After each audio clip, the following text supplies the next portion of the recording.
Let's pretend you get on a bus and it's super crowded. The only spot that's open is between two strangers. So you sit down between two people you never met and everyone is fine. Everyone's keeping to themselves, no one's making eye contact, it's perfect. Sure, your shoulders are touching, but that's just what happens. That's part of the bus-going experience, you poor person. But then at the very next stop, aisle seat guy gets off. So now you and window seat guy are sitting right next to each other. But since you're in the middle, you have to be the one to decide, do you move or not? I honestly don't know what the right thing to do in that situation is. I'm conflicted. Because if you move, it would be silently telling the other person, hey, you're disgusting. I can't stand having our shoulders touch any longer, and I'm glad to finally get away from you. Ugh. But on the other hand, if I was the window seat guy, I would want the middle seat guy to become the new aisle seat guy. I wouldn't see moving as rude. I would just want his gross, disgusting body as far away from me as possible.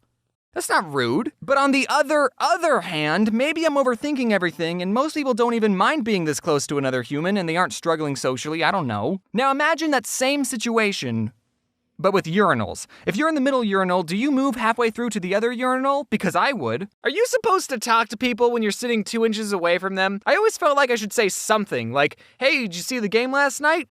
I didn't, I was too busy drawing cartoons. But I realized that this is a two-way street. I'm worried about not talking to someone, but they're not talking to me either. We both agreed that there's this unwritten contract between us that we're not even going to look at each other. It got me thinking about strangers and specifically how I treat them. And how I can make money off of them. Hey-oh! I'm just kidding. That was a joke. For most of my life, I would go out of my way to avoid talking to people. I would stay in my lane, mind my own business, no eye contact. If everyone's using a urinal, I'd have to pee tomorrow. Yes, I'm lonely. But now that YouTube's the thing, I'm interacting with strangers more often than I've had to in my entire life. So I've been thinking a lot about strangers. And first of all, I think the word stranger is already an insulting label for someone just because you don't know their name. Oh, I don't know this person? They're a stranger. They're strange. I'm the normal one. They're the freaks. They probably murder people with an axe. That's always the go-to profession of a stranger, an axe murderer. But the people you see throughout your day are all humans with their own hopes and dreams, and some of them may hope to kill you, but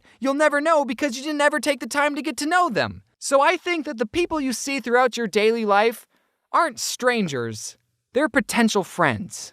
Except for the weird ones, obviously, stay away from them. And yes, I'm telling you to judge people based on their appearance. They're the ones that chose to wear anime shirts in public, okay? So back to the bus scenario. I'm sitting right next to this fellow human being. So far, there's not a single reason why I should dislike this person, but I don't know why, if you put him and me on a bus next to each other, I want him as far away from me as possible. Just stop touching my shoulder! So that was the last time I took the bus. Unfortunately, that's not the only place you meet strangers. One time I was at Home Depot and I was looking for jumper cables and I couldn't find them anywhere. And I don't know if I'm the only human that's like this, but I will try everything in my power to not talk to a sales associate. I guess it's because I know they get paid minimum wage and their life sucks and I just want to leave them alone and not make their job any harder than it has to be. But asking employees for help isn't even bothering them that much. In fact, I think it's part of their job. Like, what's the worst thing they're gonna say?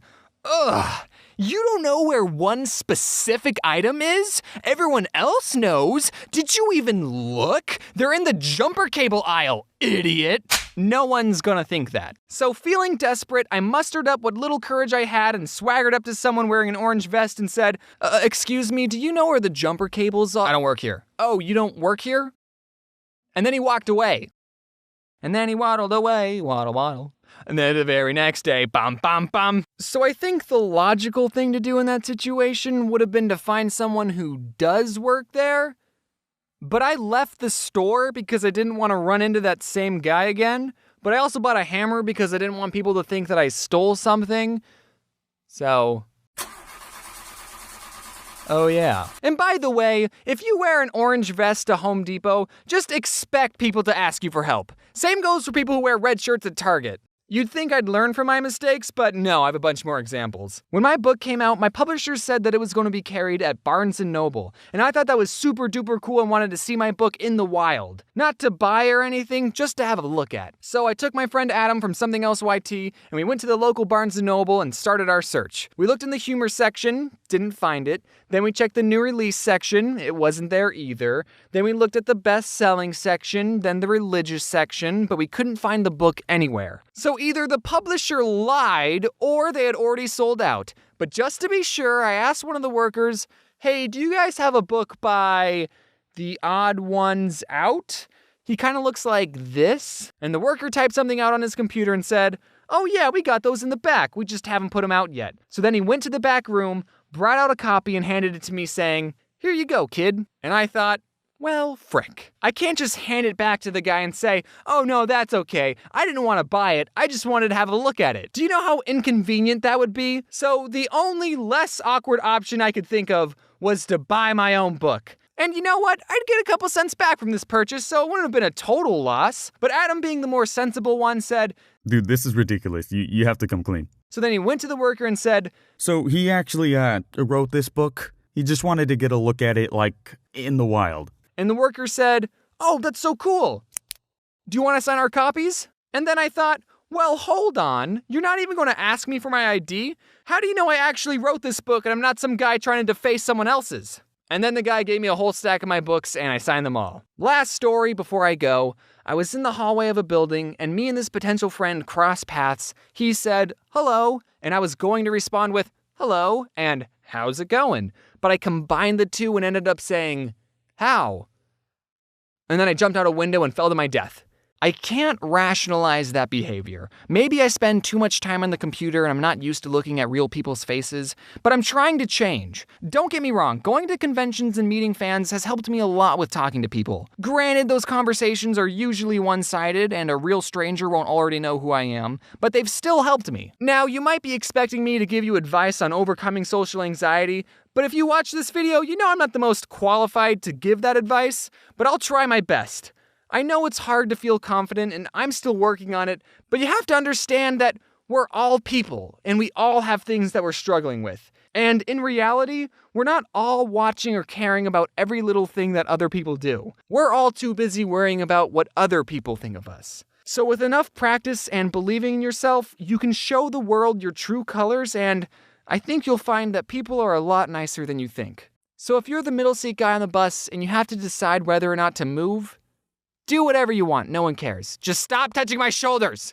Hey everyone, I know it's been a while. Thank you for being patient with this video. May has been a really busy month because some of you might know that May is my birthday month and I don't work on my birthday month, so if there's a lesson you should take away from this video is don't worry about being awkward, because everyone is weird. And if anyone makes you feel bad for being awkward, then not only is that person more weird than you, but they're also an a-hole. I have some events coming up very soon. I have VidCon and chess boxing, and then I'm also going on tour with a bunch of people that you might recognize, like Jaden and Ross and Domix and Ego Raptor, just to name drop a couple people. So if any of these events look interesting, you can buy some tickets in the description or through the event tab on my website. And if you're yearning for more Odd Ones Out content, I just wanted to remind you all that I have a second channel, and either today or tomorrow I'm going to be uploading a video where I answer some math questions with my friend Pat. Please watch it. As always, thanks to everyone who worked on this video, and a big, big thanks to you, dear viewer, for wearing your seatbelt.